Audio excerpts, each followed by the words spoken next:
করে আমরা আবার শুরু করি। ওকে,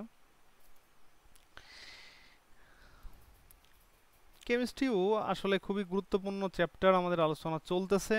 তোমাদের গতদিন আমি এই জিনিসটা পড়তে বলেছিলাম, আশা করি এই জিনিসটা সবাই পড়েছো। হ্যাঁ, এই জিনিসটা সবাই পড়েছো এবং বুঝে বুঝে পড়তে হবে। হ্যাঁ, মনে করো যে কোনো আসলে জ্ঞানমূলক কোনো তথ্যই আসলে ওই যে আমরা বলি থাকি যে মুখস্থ করে রাখতে হবে। মুখস্থ আসলে মুখস্থ করা যাই করো, সবই তোমার আসলে মাথার মধ্যে নেওয়া লাগবে, মানে জ্ঞানমূলক তথ্য আসলে এই বিষয়গুলো এখন তোমার মাথার মধ্যে রাখতে হবে যেভাবেই হোক না কেন। তুমি এটা বুঝে মনে রাখো আর মুখস্থ করে মনে রাখো, সেটা হচ্ছে তোমার ব্যাপার।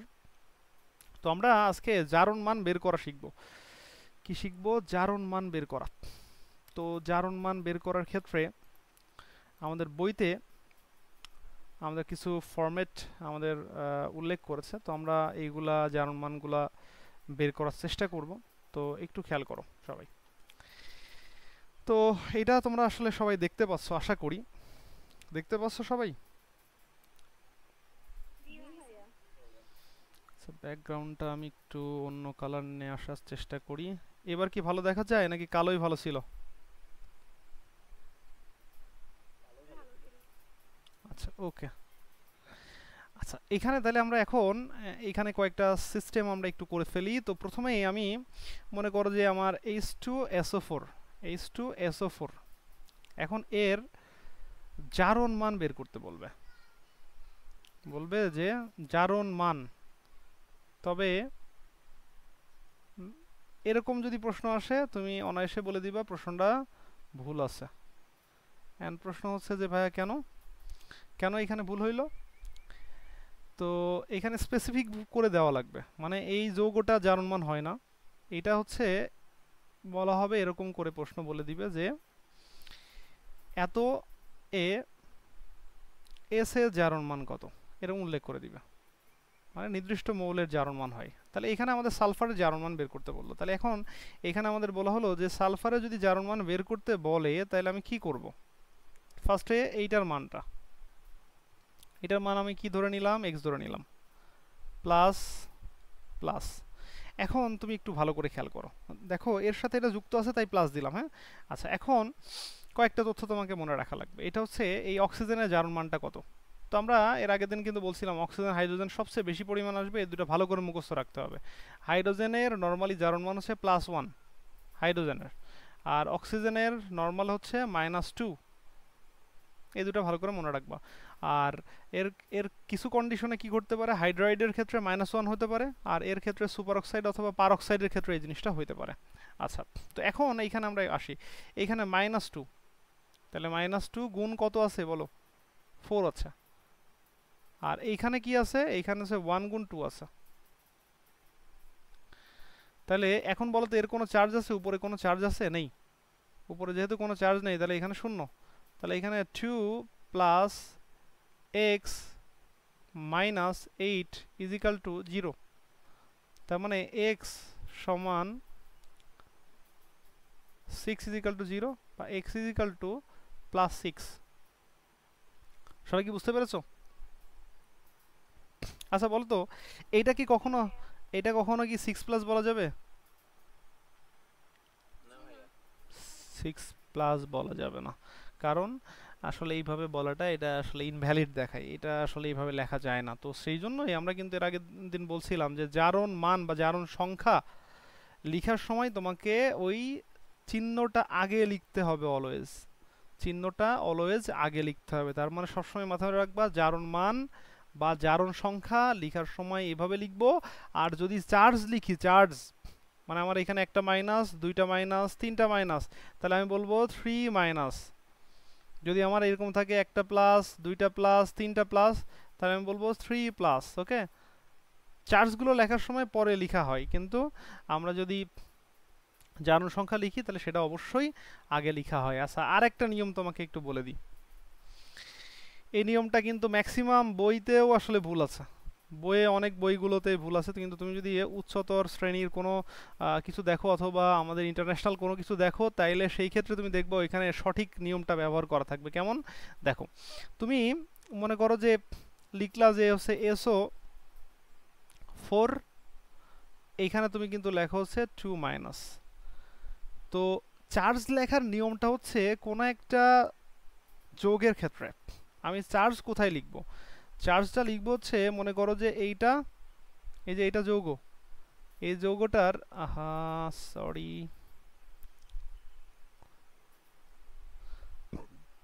এইখান থেকে আমাদের যৌগটা আছে এইভাবে। তো আমরা চার্জটা কোথায় লিখেছি? চার্জটা কিন্তু লিখেছি ওর মাথার উপরে, এরকম টাইপের একটা জায়গায়, এই যে মাথার উপরে এক সাইডে লিখেছি। এটা হচ্ছে চার্জ লেখার নিয়ম। আর তুমি যদি হচ্ছে মানে কোন একটা যৌগের, যেমন H2SO4, কোন একটা যৌগের জারণ মান লিখতে চাও, তো এই জারণ মান কিন্তু কখনোই এই সাইড সুইডে লেখা হয় না।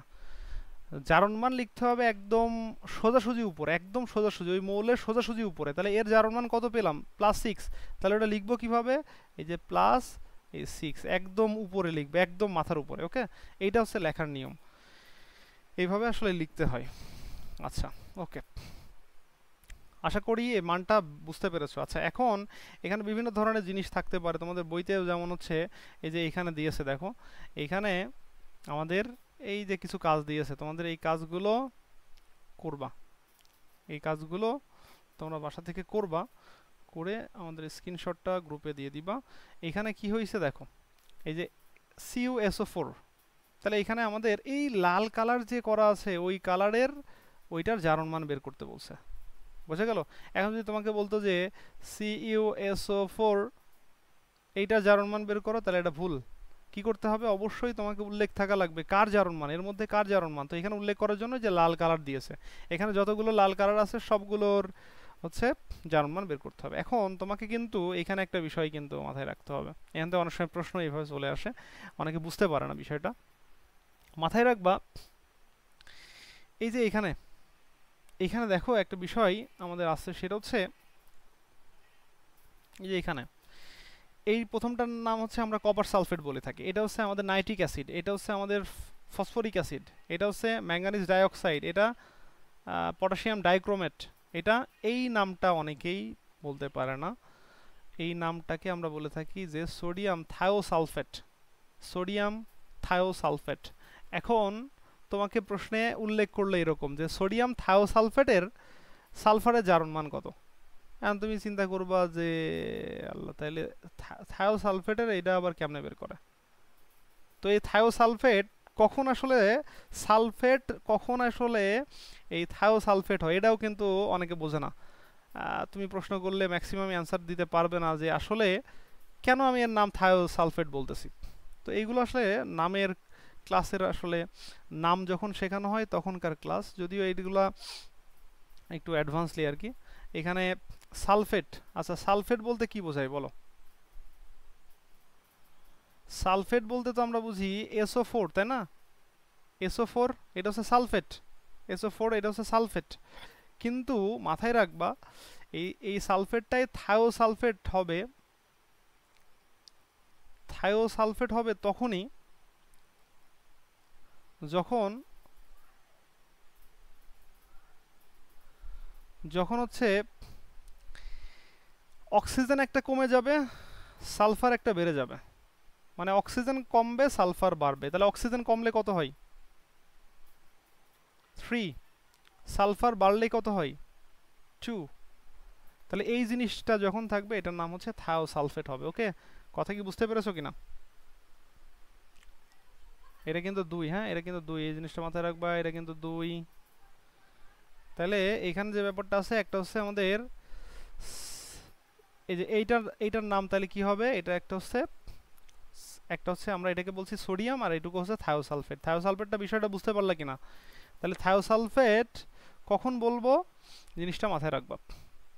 এটা হচ্ছে সালফেট, তো সালফেটের ক্ষেত্রে কি ছিল? 2 মাইনাস। তাহলে থায়োসালফেটের ক্ষেত্রেও কি আসবে? ওই সেম 2 মাইনাস। আচ্ছা, এখন যদি আমি তোমাকে লিখি এরকম করে লিখি K2S2O3, তাহলে এই যৌগটা তুমি বলবো আমি জীবনেও দেখি নাই, বা এই যৌগটা সম্পর্কে আমি কিচ্ছু জানি না, এটা যদি একবারে তোমার প্রশ্নে দেওয়া হয়, ম্যাক্সিমাম পোলাপান এসএসসি লেভেলের ম্যাক্সিমাম পোলাপানই বলবে এই জিনিসটা আমি আমাদের বইতে কখনো দেখি নাই, বা এই জিনিসটা দিয়ে প্রশ্ন হওয়ার কথাই না, আমাদের বইয়ের বাইরের প্রশ্ন। আসলে কি তাই? বিষয়টা কিন্তু এরকম না। এইটা হচ্ছে কে বলতে আমরা বলে থাকি কি, কে বলতে বলে থাকি, এটা হচ্ছে পটাশিয়াম। তাহলে পটাশিয়ামের যোজনী হচ্ছে 1। ওকে, আর এইখানে আমরা কি পাইলাম, থায়োসালফেট। এই থায়োসালফেট কত হয়, এই থায়োসালফেট হচ্ছে যেহেতু উপরে 2 তাহলে 2 হয়, তাহলে এই ক্রসলি বসে, তাহলে কি হবে K2S2O3, এর নাম হচ্ছে পটাশিয়াম থায়োসালফেট। আর একটু আগে আমরা যেটা দেখলাম সেটা হচ্ছে সোডিয়াম থায়োসালফেট। ওকে, এই কথা কি বুঝতে পেরেছো? এগুলো এগুলো কিন্তু বেসিক, এইগুলো হচ্ছে আসলে অনেক জায়গায় শিখতে পারবো না, এইগুলা হচ্ছে নিজে চেষ্টা করে করে এইগুলা কিন্তু আয়ত্ত করতে হবে, না হলে কিন্তু ঝামেলা। প্রত্যেকটা জিনিসেরই কিন্তু ব্যাখ্যা থাকে, সেটা আমিও অনেক সময় অনেক কিছু নাও জানতে পারি, তবে তোমাকে জেনে নিতে হবে, কারণ তোমার সামনে পরীক্ষা বা তোমার এই জিনিসগুলো আছে, আর তুমি যশোর বোর্ডে পরীক্ষা দিচ্ছ, তোমাকে অবশ্যই নিজেকে ভালোভাবে প্রিপেয়ার্ড করতে হবে। তাহলে আশা করি এইখানে এই বিষয়গুলো আছে। এখন অনেকে প্রশ্ন তোলে যে ভাইয়া এইখানে তো মানগুলো দেওয়াই আছে, তার মানে মানগুলো তো আর মুখস্থ করার দরকার নেই, মুখস্থ করে আমি কি করব, এতে তো মান দেওয়াই আছে, তাহলে হুদায় আমি মুখস্থ করে কি করব? না, ঘটনা কিন্তু এইটা না। ঘটনা হচ্ছে তোমাকে অবশ্যই মুখস্থ রাখতে হবে। এখন প্রশ্ন হচ্ছে পরীক্ষাতে তো তোমার এরকম দেওয়া থাকবে না, পরীক্ষাতে এই মানগুলো দেওয়া থাকবে না, এখনো জাস্ট তোমার প্র্যাকটিসের জন্য দেওয়া আছে, কিন্তু পরীক্ষাতে এটা দেওয়া থাকবে না। তো যাই হোক, অনেক ক্ষেত্রে সৃজনশীলে অনেক সময় দিয়ে দিতে পারে, কিন্তু ম্যাক্সিমাম সময়ই দেখা যায় দেয় না। সো এইখানে আমাদের এই মানগুলো মুখস্থই রাখতে হবে, ঠিক আছে? আচ্ছা, এখানে আরেকটা বিষয় কিন্তু সহজে বোঝা যায়, তুমি যদি জারণ মান জানো, তুমি যদি যোজনী জানো, তাহলে তার জারণ মান সহজেই বলা যায়।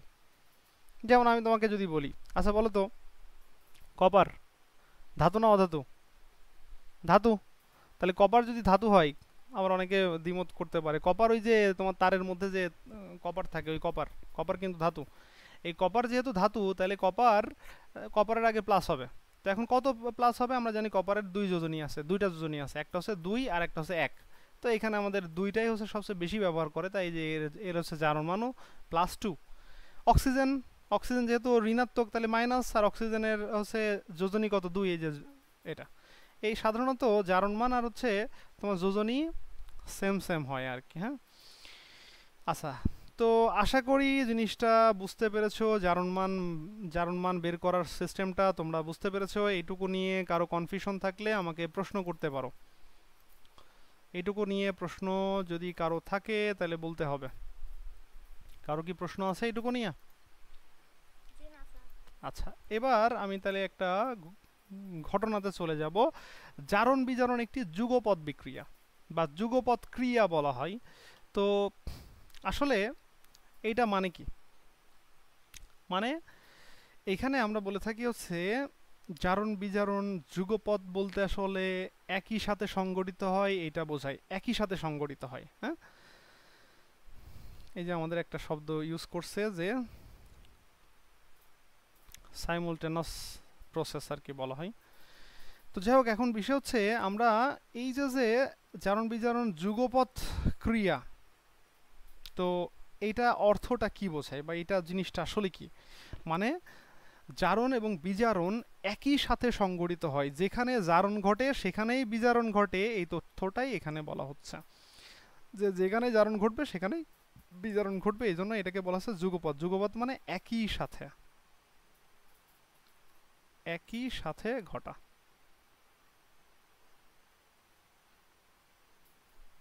বিষয়টা কি কারো বুঝতে অসুবিধা আছে? তাহলে জারণ বিজারণ একই সাথে সংগঠিত হয়, এই জিনিসটা তোমাকে দেখাতে হবে। তাহলে এখন আমি একটু দেখানোর চেষ্টা করি যে জারণ বিজারণ একই সাথে সংগঠিত হয় কেমনে হয়, এই জিনিসটা আপনি একটু দেখান। আচ্ছা, মনে করো আমি দেখাই এখানে। আচ্ছা বলো, Mg এর সাথে অক্সিজেন যুক্ত হলো। আচ্ছা বলো তো এইখানে তাহলে কি তৈরি করবে? MO লিখলাম, ও লিখলাম, যেহেতু এরো টু কাটাকাটি হয়ে এই দুটাই বাদ, তাহলে এইটা আমাদের দেওয়া লাগতেছে না।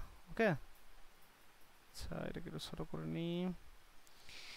তো আশা করি জিনিসটা তোমরা বুঝতে পেরেছো। আচ্ছা এখন দেখো এখানে কি করব। আচ্ছা বলো তো এটা হচ্ছে কি মৌল? মুক্ত মৌল। মুক্ত মৌলের জারণ মান শূন্য। এটা এটা হচ্ছে মুক্ত পরমাণু আর এটা হচ্ছে মুক্ত মৌল। এটা নিষ্ক্রিয় পরমাণু, নিষ্ক্রিয় পরমাণু বা নিরপেক্ষ পরমাণু।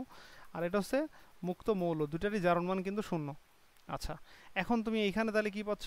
এইটার ক্ষেত্রে আমরা দুইটা জারণ মান কিন্তু পাচ্ছি। এখন জারণ মানটা লিখার বেস্ট নিয়ম কোনটা? সাইডে না, সাইডে লেখা না, মাঝখানে লেখাটা বেস্ট নিয়ম। হ্যাঁ তাহলে এইখানে তুমি যদি লেখো এটা হচ্ছে বেস্ট প্র্যাকটিস এবং +2 এটা হচ্ছে বেস্ট প্র্যাকটিস। আচ্ছা এখন তুমি এখান থেকে তাহলে কি বললা?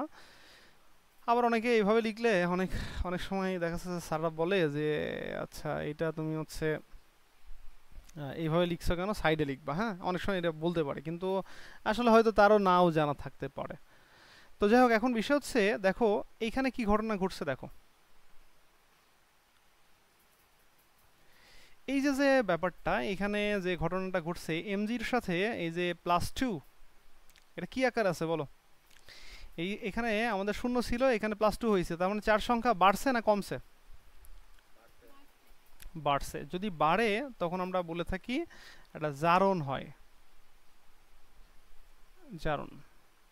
আর বুঝতেই পারছো উল্টা ঘটনা কি হবে? কেন বিজারণ? কারণ যেখানেই জারণ ঘটবে সেখানেই বিজারণ ঘটবে।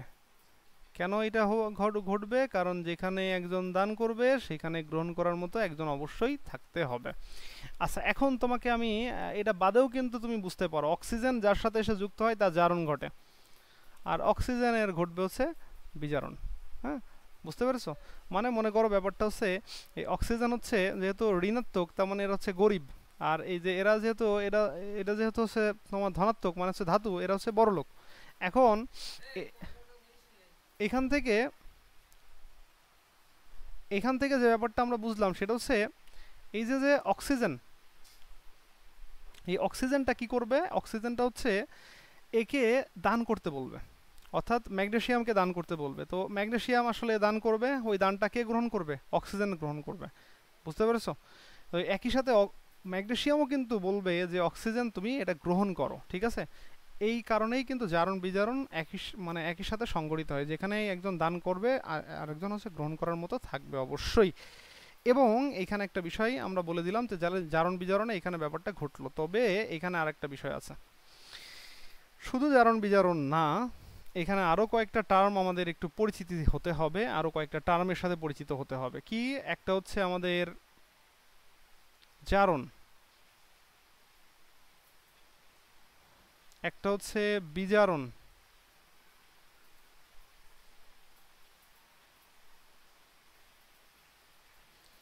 আমরা একটাকে বলবো হচ্ছে জারক, একটাকে আমরা বলবো হচ্ছে বিজারক, সরি বিজারক।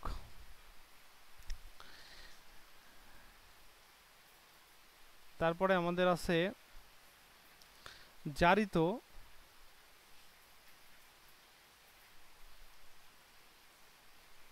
এবং হচ্ছে বিজারিত। একদম শর্ট ওয়েতে আমি সহজ ওয়েতে শিখাই দিব। এটার মধ্যে বেশি করতে গেলে এখানে আমরা উল্টাপাল্টা করে ফেলবা, সেজন্য আমি একদম শর্ট প্রসেসে এই জিনিসটা দেখানোর চেষ্টা করব। এখানে এই জিনিসটা একটু ভালো করে জাস্ট হচ্ছে মাথায় রাখবা। এরকম পরপর লিখে নিলাম। তো পরপর লিখতে তো সবারই আশা করি হচ্ছে কারোরই সমস্যা হওয়ার কথা না। পরপর লেখা তো সহজ, তাই না? যে আমি এখানে যা শব্দগুলো আছে সবগুলো একসাথে লিখেছি, যে শব্দগুলো আছে সেইগুলো সবই কি লিখেছি? একসাথে লিখেছি। এবং প্রথমে কি লিখেছি? প্রথমে দেখো লিখেছি জারণ বিজারণ, এইগুলো তো আমরা শিখলাম, এই জন্যই প্রথমে এইগুলো লিখেছি। আচ্ছা এখন তোমাকে যদি আমি বলি দেখো জারণ মানে কি? যে ইলেকট্রন ছেড়ে দেয়, যে ইলেকট্রন ছেড়ে দেয় তাকে আবার বলা হয় হচ্ছে বিজারক। কি বলা হয়? বিজারক। আচ্ছা সেম ওয়েতে যে বিজারক হবে সে নিজে হবে জারিত। ওকে, সে নিজে হবে কি? জারিত। আর অন্যকে করবে হচ্ছে বিজারিত। এই যে অন্যকে করবে বিজারিত। আচ্ছা আমি আরেকবার বলতেছি বিষয়টা, জারিত করা আর বিজারিত করা মানে কি? জারিত করা মানে কি, ওই যে যে দান করবে, যে দান করে, ভালো করে খেয়াল করবা, যে দান করে সে অন্যকে কিন্তু দান করতে কি করবে, দান গ্রহণ করতে হচ্ছে উৎসাহিত করবে, যে তুমি হচ্ছে দানটা নাও, এরকম কথা বলবে। তো এই যে জারণ মানে কি, জারণ মানে তো ও দাতা, দান করে, দান করে, ওকে। তো ও দান করে, ও কি করলো, ও দান করে বিধায় ওর নাম হলো বিচারক। এখন ওই বিচারক কি করলো, বিচারক সে নিজে হচ্ছে কি হয়, নিজে জারিত হয়, নিজে জারিত হয়, আর অন্যকে কি করে, বিচারিত করে। এখন অন্যকে বিচারিত করা মানে কি, অন্যকে সে কি করে যে তুমি দানটা নাও, এই যে তাহলে হচ্ছে সেই সেই ঘটনাকে আমরা বলে থাকি বিচারিত করা, মানে কাউকে কোনো কিছুর নিতে উদ্বুদ্ধ করা, এই সিস্টেমটাকে আমরা বলে থাকি হচ্ছে বিচারিত। আর জারিত মানে কি, জারিত মানে কি, ওই যে আরেক, হ্যাঁ, দান করতে উদ্বুদ্ধ করা, মানে দান করতে উদ্বুদ্ধ করাকে আমরা জারিত বলবো। আর গ্রহণ কর, কি বললাম, গ্রহণ মানে হচ্ছে একজনকে মনে করো যে দানটা গ্রহণ করতে উদ্বুদ্ধ করাকে আমরা বলবো বিজারিত। আর জারিত বলবো হচ্ছে মানে ওই দান করতে উদ্বুদ্ধ করাকে। তাহলে একটা হচ্ছে দান করতে উদ্বুদ্ধ করা, আর একটা হচ্ছে গ্রহণ করতে উদ্বুদ্ধ করা। তাহলে এখন বলো, বিচারক ও তো দান করে, তাহলে ও নিজে যেটা হচ্ছে, ওকে লোকজন কি বলবে, এ দান করে, তাহলে ওকে লোকজন কি বলবে, যে তুমি দান করো, হ্যাঁ বলবে যে তুমি দান করো। তার মানে ওই দান করার উদ্বুদ্ধ করাকে আমরা বলবো, এই যে দান করার উদ্বুদ্ধ করাকে আমরা বলবো হচ্ছে, সেটাকে বলবো জারিত। আর হচ্ছে গ্রহণ করায় উদ্বুদ্ধ করাকে আমরা বলবো বিজারিত। এটা হচ্ছে গ্রহণ। এখন বলো, যে দাতা সে তো গ্রহণ করতে উদ্বুদ্ধ করবে, আরেকজনকে বলবে তুমি, আমি দান করতেছি তুমি নাও। তাই সেজন্য আমরা বলতেছি এরকম যে যার জারণ ঘটে সে বিজারক পদার্থ, আর যে বিজারক পদার্থ সে নিজে কি হয়, জারিত হয়, আর অন্যকে কি করে, বিজারিত করে। সেম ওয়েতে আমি যদি এইটার কথা বলি, যে বিজারণ যার ঘটে সে জারক পদার্থ, জারক পদার্থ, এই যে এই ঘটনা জারক পদার্থ, ওকে, জারক পদার্থ। আচ্ছা এখন সে কি হয়, সে নিজে হচ্ছে, সে নিজে কিন্তু বিচারিত হয়, কিন্তু অন্যকে কি করে, অন্যকে জারিত করে। এইটুকু বুঝতে কারো অসুবিধা আছে কিনা? আমি এইভাবে মনে রাখি, এখন আমার মনে হয় যে এইভাবে মনে রাখাটা সবচেয়ে ইজি মনে হয় আমার কাছে, আর তোমাদের কাছে ভিন্নতা মনে হইতেও পারে। তো একভাবে মনে রাখলেই হবে, তুমি যে কোনো একটা সিস্টেমে মনে রাখলেই হবে, ওকে। সবাই কি বুঝতে পারলা বিষয়টা? আচ্ছা এখন আমি এখানে একটা কথা বলি, দেখো আমি তোমাকে বললাম কপার, আর কপার 2+, আচ্ছা এই দুটোর মধ্যে পার্থক্য কি কেউ বলতে পারবা?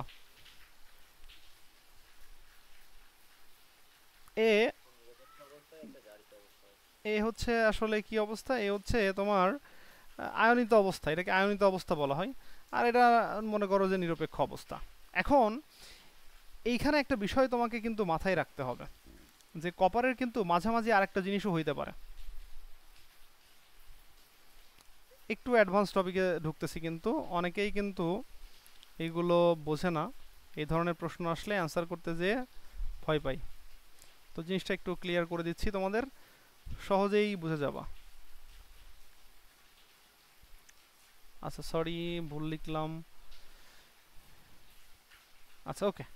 তো এখন তোমাকে আমি জাস্ট একটু বলি, দেখো এ নিরপেক্ষ, নিরপেক্ষ মানে কি, এ হচ্ছে ইলেকট্রন, এর এখন কিন্তু ইলেকট্রন গ্রহণ করা সম্ভব না। এ কি ইলেকট্রন গ্রহণ করতে পারবে? এ কিন্তু ধাতু, আগেই বলেছি, ধাতু কি ইলেকট্রন গ্রহণ করে কখনো? ইলেকট্রন অলওয়েজ হচ্ছে সারে, ধাতু হচ্ছে ইলেকট্রন অলওয়েজ সারে। তাহলে এ কিন্তু কোনো ইলেকট্রন গ্রহণ করতে পারছে না, তাহলে এ কি করতে পারবে? এ যে কাজটা করতে পারবে, এ ছাড়তে পারবে কয়টা ছাড়তে পারবে? একটাও ছাড়তে পারে, আবার দুইটাও ছাড়তে পারে। তাহলে একটাও ছাড়তে পারে, দুইটাও ছাড়তে পারে, তো ছাড়তেছে তো।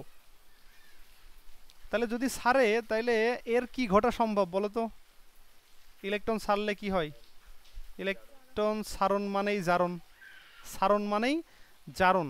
তাহলে যেহেতু আমি গতকাল এই তথ্যটা তোমাদের শিখিয়েছিলাম, ইলেকট্রন ছাড়ন মানেই হচ্ছে জারণ, ছাড়ন মানেই হচ্ছে জারণ।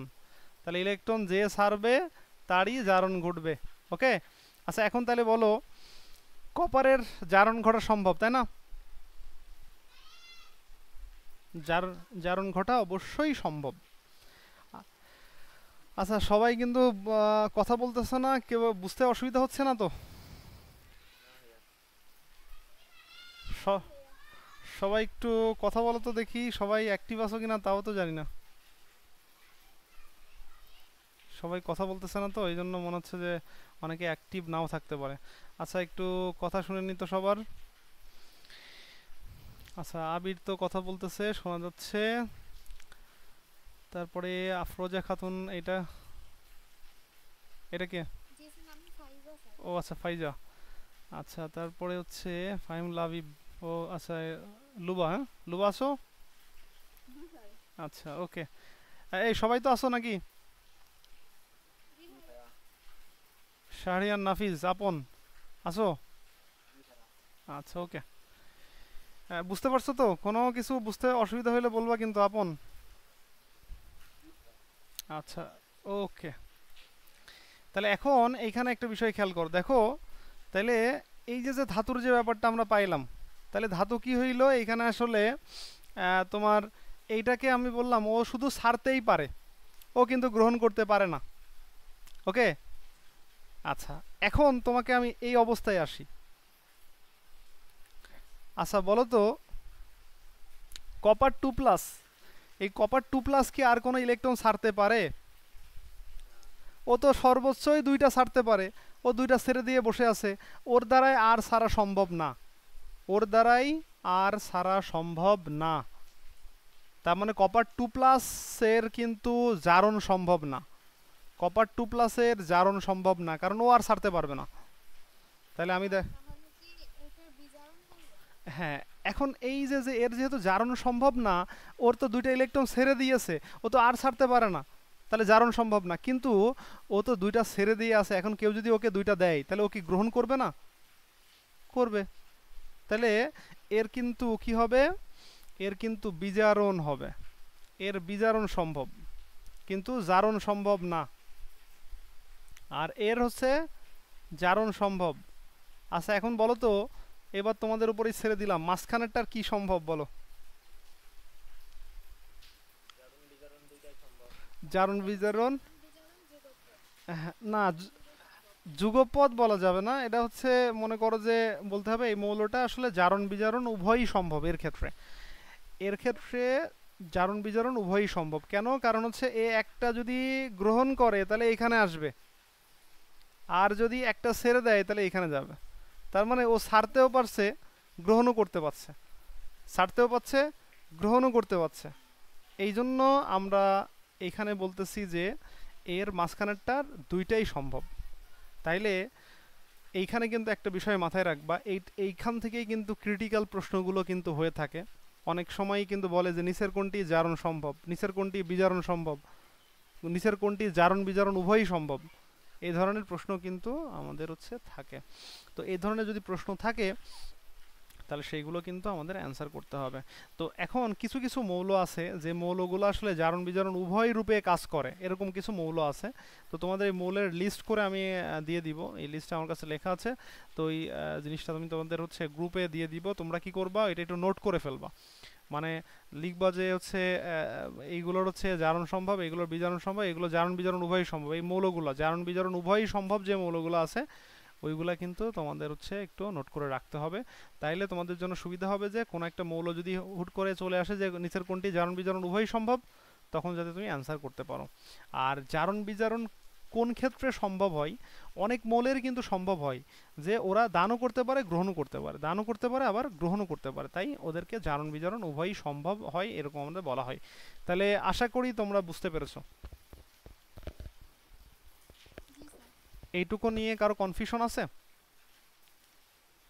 না ভাইয়া। আচ্ছা ওকে, তাহলে আমাদের এখানে যে ব্যাপারগুলো আছে সেগুলো হচ্ছে তোমাদের কাজ হচ্ছে জারণ বিজারণ যুগপৎ বিক্রিয়া পর্যন্ত তোমরা দেখবা। যুগপৎ বিক্রিয়াটা একই সাথে যে সংগঠিত হয় এই জিনিসটা আমাদের এখানে বোঝাই। যদি কখনো প্রশ্ন করে যে একই সাথে সংগঠিত হয় এই বিষয়টা দেখাও, তাহলে তুমি এই জিনিসটা দেখাতে পারো, এই যে এই জিনিসটা এই এরকম করে তুমি ব্যাখ্যা করে দিবা জারণ এবং বিজারণ। আর যদি কেউ যদি চায় যে ডিটেলস করে ব্যাখ্যা করবা, ডিটেলস করেও ব্যাখ্যা করতে পারো, মানে এটাকে ভেঙে ভেঙে জারণ অর্ধ বিক্রিয়া বিজারণ অর্ধ বিক্রিয়া তারপরে সম্পূর্ণ বিক্রিয়া আয়নিক সমীকরণ টোটাল ভেঙে ভেঙে অনেক সময় দেখানো যায়। তো এইটাও আমরা দেখাবো, এই অধ্যায়ের মধ্যে আমাদের ওইটাও দেখানো লাগবে।